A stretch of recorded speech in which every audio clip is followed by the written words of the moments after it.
आप सभी ने चश्मा तो देखा ही होगा। आप में से कुछ विद्यार्थियों ने अभी भी चश्मा पहना होगा। क्या आप बता सकते हैं कि आपके चश्मे में जो कांच लगा होता है उसे क्या कहते हैं?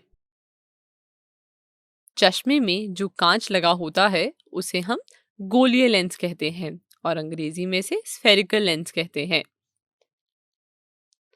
गोलीय लेंस दो सतहों का बना होता है जिसमें कम से कम एक सतह गोलीय होती है। वह गोलीय लेंस जिनके दोनों सतह गोलीय होते हैं और दोनों बाहर की ओर उभरे होते हैं उन्हें हम द्विउत्तल या उत्तल लेंस कहते हैं। और वह गोलीय लेंस जिनके दोनों सतह गोलीय होते हैं और दोनों अंदर की ओर वक्रित होते हैं उन्हें हम द्वि अवतल लेंस कहते हैं या अवतल लेंस कहते हैं।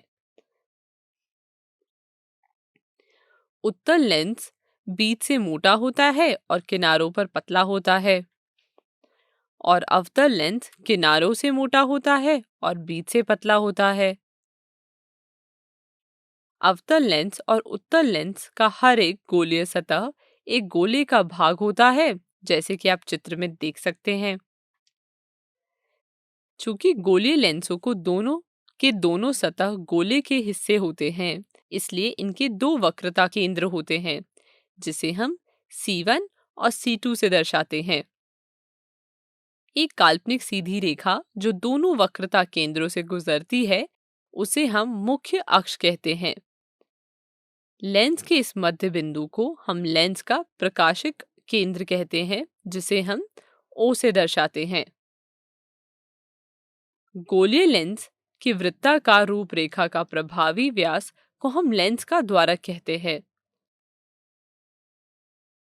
जब प्रकाश किरण मुख्य अक्ष के समांतर होती है और उत्तल लेंस पे पड़ती है, तो वह अपवर्तन के बाद एक बिंदु पर जाके अभिसरित होती है। इसलिए उत्तल लेंस को अभिसारी लेंस भी कहते हैं और उस बिंदु को हम मुख्य फोकस कहेंगे।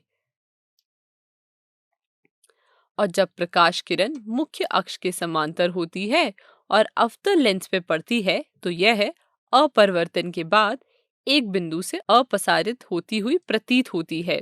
इसलिए अवतल लेंस को अपसारी लेंस भी कहते हैं और इस बिंदु को हम मुख्य फोकस कहेंगे। वीडियो को रोकें और इसे अपनी कॉपी में बना लें। चलिए आगे बढ़ते हैं।